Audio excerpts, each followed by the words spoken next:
Hi friends, welcome to Rojas Cooking. இன்னைக்கு நம்ம சேனல்ல சூப்பரான நார்த்தங்காய் பச்சடி எப்படி செய்யறதுன்னு பார்க்கலாம் வாங்க. இதுக்கு வந்து நான் இன்னைக்கு 1 கிலோ அளவுக்கு நார்த்தங்காய் எடுத்திருக்கேன். இதை வந்து நல்லா க்ளீன் பண்ணிட்டு அந்த உள்ள சீடு எல்லாமே ரிமூவ் பண்ணிட்டு நல்லா குட்டி குட்டியாக கட் பண்ணி எடுத்துக்கணும். இந்த மாதிரி கட் பண்ணி எடுத்துக்கணும். அதுக்கப்புறமா இதுக்கு வந்து சின்ன வெங்காயம் நான் எடுத்து பொடியாக கட் பண்ணி வச்சுருக்கேன். 1/2 கிலோ அளவுக்கு சின்ன வெங்காயம், 1 கிலோ நார்த்தங்காவுக்கு வந்து 1/2 கிலோ சின்ன வெங்காயம் சரியாக இருக்கும். இப்போ நம்ம இதை வந்து செய்ய ஆரம்பிச்சிடலாம். இதுக்கு வந்து ஃபஸ்ட்டு ஒரு குக்கரில் ஒரு 2 டேபிள் ஸ்பூன் அளவுக்கு எண்ணெய் சேர்த்துக்கலாம். நல்லெண்ணெய் சேர்த்துக்கோங்க, நல்லெண்ணெய் தான் இதுக்கு நல்லா இருக்கும். எண்ணெய் சூடானதுக்கு அப்புறமா இதில் வந்து வெங்காயம் சேர்த்துடலாம்.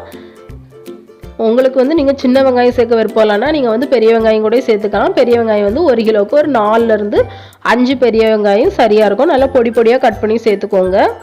இப்போ இது வந்து சின்ன வெங்காயத்தை நம்ம நல்லா வதக்கி எடுக்கணும். இது வந்து நல்லா ஒரு கண்ணாடி மாதிரி வரணும்.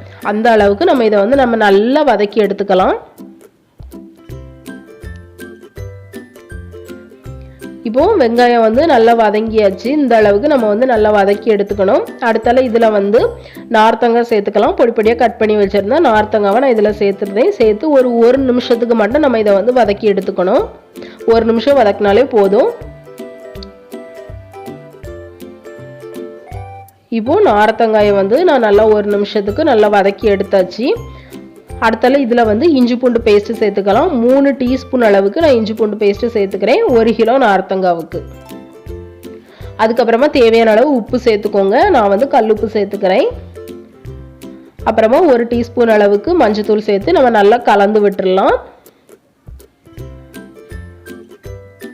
அதுக்கப்புறமா நான் இன்னைக்கு வந்து ஒரு சின்ன நெல்லிக்காய் சைஸ் அளவுக்கு புளி எடுத்து ஊற வச்சு வச்சுருந்தேன். அந்த புளி தண்ணியை வந்து நம்ம உள்ளே சேர்த்துடலாம். சேர்த்து நல்லா கலந்து விட்டுட்டு நம்ம இதை வந்து வேக வைக்கணும். மூடி போட்டு 1 விசில் மட்டும் வச்சு எடுத்துக்கோங்க. 1 விசில் மட்டும் போதும். அதிகமாக வச்சிங்கன்னா அது வந்து நல்லா குழஞ்சிரும், ஓவராக குழஞ்சிரும். அதனால் 1 விசில் மட்டும் நம்ம வச்சு எடுத்துக்கலாம்.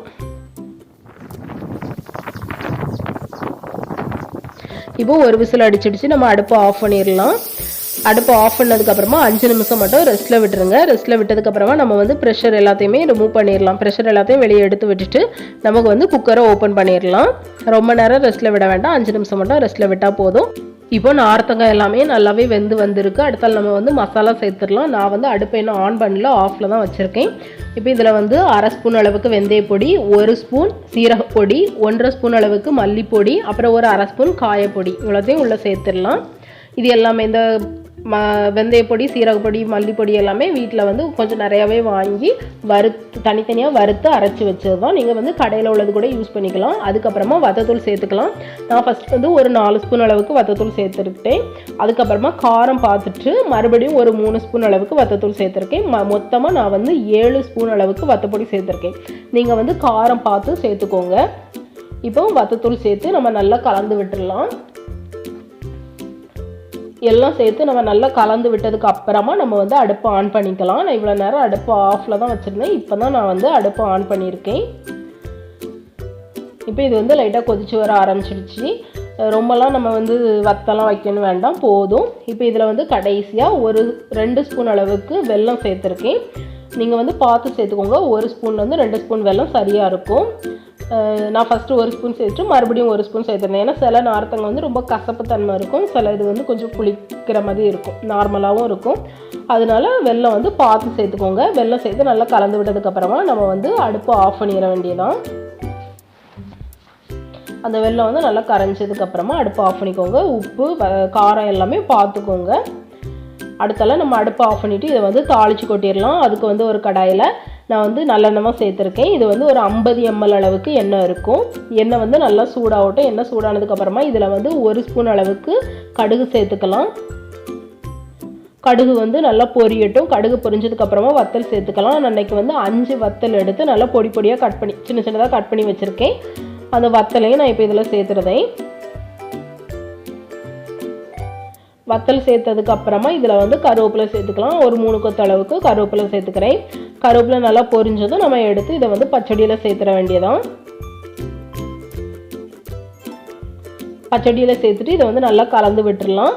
அதுக்கப்புறமா இதை வந்து நல்லா ஆற வச்சதுக்கப்புறமா இதை வந்து வேற ஒரு பாத்திரத்துக்கு வந்து ஒரு பாட்டிலில் வந்து நம்ம போட்டு ஸ்டோர் பண்ணி வச்சுக்க வேண்டியதான். இது வந்து நம்ம வெளியே வச்சு யூஸ் பண்ண முடியாது, நம்ம வந்து ஃப்ரிட்ஜில் வச்சு தான் யூஸ் பண்ண முடியும். ஃப்ரிட்ஜில் வந்து 1.5 மாதத்துக்கு மேலேயே இது நல்லாயிருக்கும். வெளியில் வைக்கிறதா இருந்தால் நீங்கள் வந்து கம்மியாக செஞ்சுக்கோங்க, ஒரு 2-3 நாளைக்கு தான் இது வந்து நல்லாயிருக்கும். சூடு பண்ணி வச்சு நம்ம சாப்பிட்டுக்கலாம். ஃப்ரிட்ஜிலங்கும் போது நம்மளுக்கு வந்து 1.5 மாதத்துக்கு மேலேயே நல்லாயிருக்கும். ரொம்பவே சூப்பராக இருக்கும். கல்யாண வீட்டில் கிடைக்கிற அதே டேஸ்ட்டில் இருக்கும்.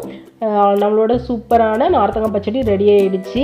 கண்டிப்பாக நீங்களும் ட்ரை பண்ணி பாருங்கள். ட்ரை பண்ணி பார்த்துட்டு எப்படி இருந்துன்னு எனக்கு கமெண்ட்டில் சொல்லுங்கள். இந்த வீடியோ உங்களுக்கு பிடிச்சிருந்தால் லைக் பண்ணுங்கள், பிடிக்கலாம் டிஸ்லைக் பண்ணுங்கள். உங்கள் ஃப்ரெண்ட்ஸ் அண்ட் ஃபேமிலிக்கு மறக்காமல் ஷேர் பண்ணுங்கள். அதே மாதிரி நீங்கள் இன்னும் நம்மளோட சேனலை சப்ஸ்கிரைப் பண்ணலன்னா மறக்காமல் சப்ஸ்கிரைப் பண்ணிட்டு அப்படி பக்கத்தில் இருக்க பெல் பட்டனை கிளிக் பண்ணி அதில் ஆல் அப்படிங்கிற ஆப்ஷனையும் கொடுத்துக்கோங்க. அப்போ தான் நான் வீடியோ போட்டோன்னே உங்களுக்கு நோட்டிஃபிகேஷன் வரும். Bye friends.